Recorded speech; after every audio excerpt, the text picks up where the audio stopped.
अस्सलाम वालेकुम फ्रेंड्स, और कैसे हैं आप सब। मेरी जो आज की वीडियो है वो है अगेन एक सन ब्लॉक के ऊपर, जो कि है गोल्डन पर्ल का सन ब्लॉक। और गोल्डन पर्ल के नाम से आप वाकिफ़ हो गए होंगे कि इसकी कैसी क्रीम थी, जो कि थी गोल्डन पर्ल ब्यूटी क्रीम। उसके आधा पाकिस्तान था वाकिफ़ था, आधा पाकिस्तान को इस्तेमाल कर चुका था। और जितना लोगों ने समझाया कि आप इसको इस्तेमाल ना करें, आप स्किन को नुकसान मिलेगा, इसमें मरकरी होता है, इसके लेड होता है, लेकिन मना कोई भी नहीं हुआ। और बाद में इसको इतना ज़्यादा यूज़ किया गया कि कुछ लोगों ने तो अपनी स्किन का बिल्कुल बेड़ा गर्क कर दिया, और जिन लोगों ने इसको फिर भी यूज़ किया तो वो इसको भी आगे जाके मजबूरन इस्तेमाल करें, क्योंकि जो इनकी स्किन थी वो बिल्कुल ना एडिक्ट हो चुकी थी इस क्रीम की। उनको जो वाइटनिंग का क्रेज है ना, बहुत ही ज़्यादा चढ़ा हुआ था। लेकिन अगर इसी कंपनी के सन ब्लॉक की बात की जाए, जो कि मेरे पास यहाँ पे है गोल्डन कलर का सन ब्लॉक, अगर ये वैसे ही निकलता ना तो उसकी वीडियो मैं आज बिल्कुल भी ना बना था। लेकिन ये जो गोल्डन कलर के सन ब्लॉक है ना, इसके जो बेनिफिट्स हैं वो इसकी क्रीम से बिल्कुल ऑपोजिट है। लिहाजा आज की वीडियो में ना सिर्फ एक सन ब्लॉक बल्कि दो सन ब्लॉक का रिव्यू मैं एक ही वीडियो में एक ही साथ देने वाला हूँ, ताकि आपको पता लग सके कौन सा सन ब्लॉक आपने यूज़ करना है, और ओवरऑल जिन दोनों के बेनिफिट्स हैं वो किससे हैं, किसी को वर्क करते हैं या फिर नहीं करते। तो इन दोनों के बारे में जितनी भी इन्फॉर्मेशन है वो सारी आज की वीडियो में आपको मैं देने वाला हूँ। तो मेक श्योर आपने मेरे चैनल को सब्सक्राइब किया हो और बेल आइकन दबाया हो, ताकि मेरी आने वाली वीडियो सबसे पहले आपकी तरफ पहुंच सके। शुरू करता हूँ मैं आज की वीडियो को। असल में मेरे पास यहाँ पर हैं दो सन ब्लॉक, जो कि पहला यहाँ पर है SPF 90। आप यहाँ पर देख रहे हैं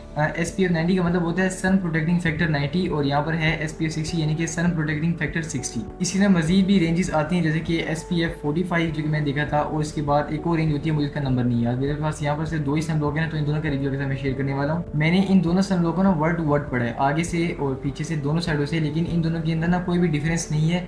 मतलब डिफरेंट चीज़ें लिखी होती है ना कि इसको आप इससे यूज़ करना है, इसको इस तरह। इवन के जो इंग्रेडिएंट्स है ना वो भी बिल्कुल सेम है, सिवाय कि जो बार कोड है, बार को भी जो नंबर लिखा होता है स्कैन के अलावा, इसके ऊपर जितनी भी चीज़ें लिखी हैं वर्ड टू वर्ड बिल्कुल सेम है। लिहाजा इन दोनों के अंदर ये बात डिफ्रेंशिएट करना कि इन दोनों में से किसके फ़ायदे ज़्यादा हैं, किससे कम है, या फिर कौन सा हमारे लिए ज़्यादा सूटेबल है, इसका पता लगाना ज़्यादा मुश्किल है। तो यहाँ पर ये जो सिर्फ एक ही डिफरेंस है वो सिर्फ SPF के है, बाकी जो प्रोडक्ट है वो ऑलमोस्ट बिल्कुल सेम है। अगर मैं SPF 60 के बेनिफिट की बात करूँ, जो कि यहाँ पर है, तो SPF 60 जो होता है आपकी स्किन की सबसे ज़्यादा प्रोटेक्शन करता है UVA और UVB रेज से। जो UVB रेज होती हैं वो आपको इतना नुकसान नहीं करती जितना आपको नुकसान UVA रेज करती हैं, क्योंकि वो ज़रा बारीक होती हैं और आपकी स्किन के अंदर तक जाती हैं। लिहाजा आपकी स्किन को UVA रेज से प्रोटेक्ट करना बहुत ही ज़्यादा ज़रूरी होता है आपके लिए। तो यहाँ पर जो SPF 60 है ना, ये उसके लिए बहुत ही ज़्यादा अच्छा है, यानी कि आपकी स्किन को अच्छी खासी प्रोटेक्शन देने के लिए जो SPF 60 होता है ये ज़्यादा यूज़फुल होता है। और अगर मैं बात करूँ यहाँ पर SPF 90 की, तो जो SPF 90 होता है ना, ये उनके लिए ज़्यादा बेहतर होता है जिनकी स्किन बहुत ही ज़्यादा सेंसिटिव होती है धूप के अंदर।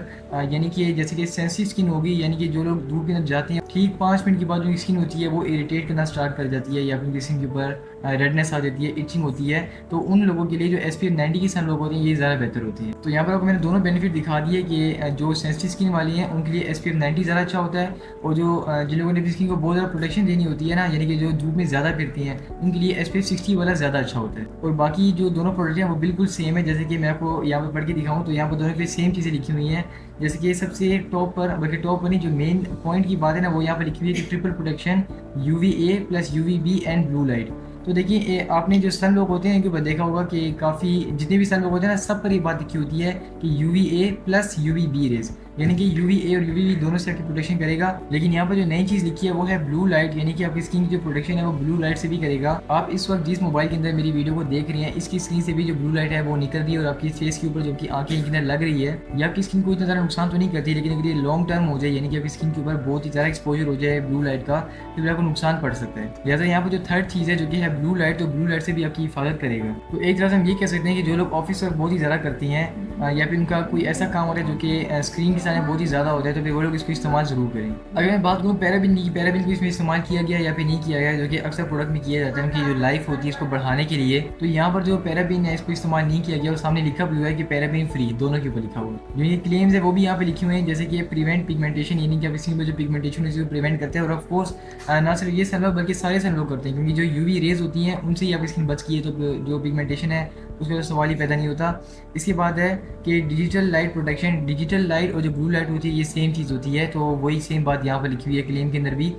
Non greasy and water resistant. Non greasy का मतलब कि आपकी स्किन के ऊपर ना बिल्कुल ऑयल अप नहीं होता, यानी कि आपकी स्किन के ऊपर ना ऐसा नहीं होता कि बिल्कुल आपकी स्किन ऑयली हो गई है, ग्रीजी महसूस नहीं करती। और वाटर रेजिस्टेंट का मतलब कि आपकी स्किन जो होती है ना थोड़ी सी वाटर प्रूफ हो जाती है। इस तरह नहीं कि आपने अपने हाथ को धोया और जो सन लोग है ना वो पानी के साथ ही बह जाएगा, बल्कि नहीं, आपकी स्किन के ऊपर ही ठहर जाएगा। अगर मैं इसको कंपेयर करूँ गोल्डन पर्ल की ब्यूटी क्रीम के साथ, तो ये उससे 1000 गुना ज़्यादा बेहतर है, क्योंकि यहाँ पर लिखा हुआ है, इन दोनों के ऊपर लिखा हुआ है, ऐसे इससे पढ़ूँ ऐसे पढ़ूँ एक ही बात है। तो यहाँ पर लिखा हुआ है कि कंटेन नो हार्मफुल इंग्रेडिएंट, यानी कि इसके अंदर कोई भी हार्मफुल चीज़ इस्तेमाल नहीं की गई, स्पेशली लेड और जो मरकरी होता है, जो पैराबिन होता है, ये तीन चीज़ें तो बिल्कुल भी इस्तेमाल नहीं की गई।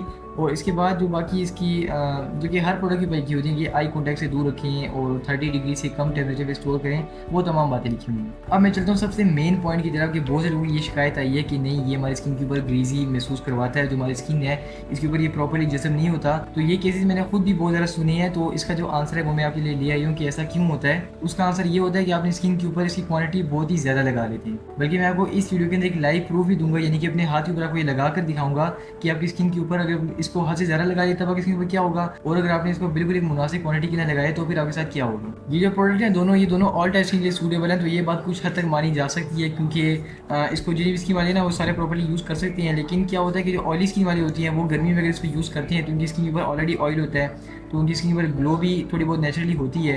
लेकिन अगर इसको लगा लेंगे ना तो ये ग्लो थोड़ी और भी ज़्यादा हो जाएगी, या फिर आप कह सकते थोड़ी हद से ज़्यादा हो जाएगी। लिहाजा गर्मी में ना इसको आपने बहुत ही कम क्वांटिटी इस्तेमाल करनी है ऑयली स्किन वालों ने। लेकिन अगर ड्राई स्किन वाले इसको यूज़ करते हैं या फिर नॉर्मल स्किन वाले इसको किसी भी सीजन में इस्तेमाल करते हैं तो उनकी स्किन जो कि ना ये बिल्कुल स्मूथ हो जाएगी और एक प्रॉपर जो नेचुरल ग्लो होती है ना वो नजर आएगी। अच्छा, अगर मैं व्हाइट कास्ट की बात करूँ तो व्हाइट कास्ट वैसे नहीं है, लेकिन अगर आप चाहते हैं कि आपको व्हाइट कास्ट मिले, यानी कुछ लोगों को पसंद होती है ना व्हाइट कास्ट, तो वो लोग इसी क्वांटिटी थोड़ी सी ज़्यादा लगा सकते हैं, जो व्हाइट कास्ट होगी वो ऑटोमेटिक नजर आना स्टार्ट हो जाएगी। तो उन लोगों को व्हाइट कास्ट इसलिए पसंद होती है क्योंकि वो जब घर से बाहर जाते हैं तो वो कहते हैं कि हमारी स्किन के ऊपर ना एक फाउंडेशन वाला लुक आना चाहिए, तो वो लोग इसीलिए जो व्हाइट कास्ट वाले सन लोग होते हैं ना वही इस्तेमाल करते हैं। अब आपको मैं ये भी सिखाता हूँ कि आपने इसको अप्लाई किस तरह करना है, तो उसका डेमो को मैं देना स्टार्ट करता हूँ। मैं यहाँ पर स्टार्ट करूँगा SPF 60 के साथ, क्योंकि जो 90 है मेरी स्किन को 90 की जरूरत नहीं है, क्योंकि मैं सूरज का मुकाबला कर सकता हूँ, मेरी स्किन इतनी स्ट्रॉन्ग है। तो जो SPF 90 है ना उसकी ये सेंसिटिव स्किन वाला की होती है, तो मैं इसको साइड भी कर रहा हूँ। तो जो SPF 60 होती है, क्योंकि मैंने अपनी स्किन को प्रोटेक्ट करना है अपनी स्किन सूरज के साथ ना, तो मैं SPF 60 इस्तेमाल करूँगा। तो यहाँ पर मैंने इसको ओपन कर लिया। इसको ओपन करने के बाद ना मैं इस हाथ के बाद थोड़ी ज़्यादा क्वांटिटी इस्तेमाल करूँगा और यहाँ पर बिल्कुल मुनासिब क्वांटिटी, ताकि मैं आपको डिफरेंस दिखा सकूँ कि ज़्यादा और कम लगाने के ना डिफरेंस क्या होता है। तो यहाँ पर जो मेरा हाथ है मैं इसके ऊपर ये देखें, ये मैंने ज़्यादा क्वांटिटी लगाई है, जो कि अक्सर लोग लगाते हैं जिनको इतना नॉलेज नहीं होता ना चीज़ों के बारे में, तो उनके मुताबिक ना मैंने यहाँ पर क्वांटिटी लगा ली है। तो बल्कि दूसरे हाथ पे भी लगा लेता हूँ और यहाँ पर मैं लगाऊंगा मुनासिब क्वांटिटी जो कि मेरे मुताबिक तमाम लोगों को लगानी चाहिए। अब यहाँ पर देखें, आपको क्वांटिटी ना डिफरेंस नज़र आ रहा होगा कि मैंने इस हाथ में कितनी लगाई है जो कि बेहतरीन क्वांटिटी है, इनकी मुनासिब क्वांटिटी है, और यहाँ पर कितनी लगाई है। अब मैं आपको दोनों को मिक्स करके दिखाता हूँ ताकि आपको जो दोनों का डिफरेंस होगा ना वो नज़र आ जाएगा। तो यहाँ पर जो कि मैंने ज़्यादा क्वांटिटी लगाई है ना, इसको मैं यहाँ पर लगाता हूँ। अब आप यहाँ पर देख लें, मतलब इतनी ज़्यादा क्वांटिटी है ना कि आप इसको रगड़ेंगे मसलेंगे, लेकिन ये ना किसी ने एब्जॉर्ब नहीं होने वाला। कुछ भी अगर आप कर लेना तो यहाँ पर आप देख लें, बिल्कुल ना जैसे अपने हाथ के ऊपर वाइट पेंट लगा लिया इस तरह का। और ये सच है, ये मैंने ना मजाक के तौर पे आपको ये नहीं कह रहा कि लोग ऐसे लगाते हैं, कितने लोग लगाते भी हैं और आपने देखा भी होगा। तो यहाँ पर आप देख लें, इसको ना काफ़ी ज़रा हाथ तक रगड़ना पड़ेगा, बहुत ज़्यादा। फिर आप आखिर में जाके टिश्यू अपने हाथ के ऊपर लगाएंगे या कपड़े तब जाके ना ये जज्ब होगा। तो यहाँ पर आपको मैं एक सिंपल बात बता दी। अब यहाँ पर आपको मैं बताता हूँ कि अगर आपने बिल्कुल मुनासिब क्वांटिटी लगाई है ना, तब जाकर आपके साथ क्या होगा। तो आपने यहाँ पर करना है डैब। जो वो तरीका मैंने आपको दिखाया था ना, वो मैंने आपको आम वो तरीका दिखाया था कि ज़्यादातर लोग किस तरह यूज़ करती हैं और ये उनकी गलती होती है। तो यहाँ पर उनकी गलती को क्लियर कर दूँ कि आपने इस तरह नहीं लगाना, इस तरह तो फ़ायदा नहीं है लगाने का, आपने ना इस तरह करके डैब करना है। तो यहाँ पर मैं इसको यहाँ पर डैब कर रहा हूँ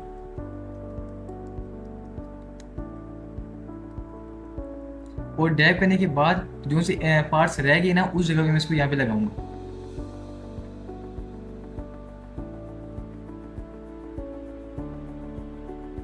ओके, तो यहाँ पर आप डिफरेंस देख लें, मैंने आपके सामने इस हाथ पे भी सन लोग लगाया और सेम सन लोग इस हाथ के ऊपर भी लगाया। तो यहाँ पर आप डिफरेंस देख लें कि ये वाला फ़ौरन से एब्जॉर्ब हो गया। आप देखिए मेरे हाथ में थोड़ा सा फेयर भी हो गया, क्योंकि जो ब्लू लाइट है ना इसको रिफ्लेक्ट कर रहा है। अभी पहले मेरी स्किन में एब्जॉर्ब होनी थी, अब वही लाइट जो है वो रिफ्लेक्ट हो रही है, तो मेरा हाथ है थोड़ा सा ब्राइट नजर आएगा आपको यहाँ पे। अब आप यहाँ पे देख लें डिफरेंस कि ये जिनको एक्सपीरियंस नहीं होता, ये नॉलेज नहीं होता, वो लोग यहाँ पर ये लगाती हैं, फिर कहते हैं कि कसूर किसका है, वो सन लोग का। लेकिन सन लोग का नहीं होता, ये लोगों का खुद ही कसूर होता है। और यहाँ पर मैंने इस हाथ के ऊपर लगा लिया सिंपल, जो कि सामने लगाया था, और ये जज़ब हो गया। तो यहाँ पे कसूर किसका है? किसी का भी नहीं है, बल्कि आपको थोड़ा सा एक्सपीरियंस गेन करना है। तो यहाँ पर मैंने आपको सिखा दी कि अपने सन लोग होते हैं किस तरह लगाना है, और उम्मीद है कि आपको तरीका समझ भी आ गया होगा। अगर मैं इसकी पैकेजिंग की बात करूँ तो काफ़ी स्मूथ पैकिंग है, काफ़ी मज़े की पैकिंग, यानी कि अट्रैक्ट करने वाली पैकिंग है। और दूसरी बात ये कि इसकी जो पैकिंग होती है ना, एक बड़ी पैकिंग आती है, छोटी पैकिंग। तो यहाँ पे मेरे पास जो है ना ये है स्मॉल पैकिंग। इसकी जो बड़ी पैकिंग होती है उसकी जो प्राइस है उसका मुझे नहीं पता, लेकिन जिसकी छोटी पैकिंग है जो कि मेरे हाथ में है, यहाँ पे दोनों छोटी हैं असल में, इनकी प्राइस है 450 रुपीज़। मतलब एक इंडिविजुअल जो है इसकी प्राइस 450 रुपीज़ है। फ्रेंड, जो मेरी आज की वीडियो यही भी मुकम्मल होती है। अगर मेरी वीडियो पसंद आई तो वीडियो को लाइक करके मेरे चैनल को सब्सक्राइब जरूर कीजिएगा। और सारे सालों को बता दूँ कि एक वीडियो बनाने के लिए ना बहुत ज़्यादा मेहनत चाहिए होती है, तो उस मेहनत को अप्रिशिएट करने के लिए मेरे चैनल को सब्सक्राइब आपने लाजमी करना है। मैं ऐसे ही मिलूंगा अगली वीडियो में, तब तक के लिए अल्लाह हाफिज़।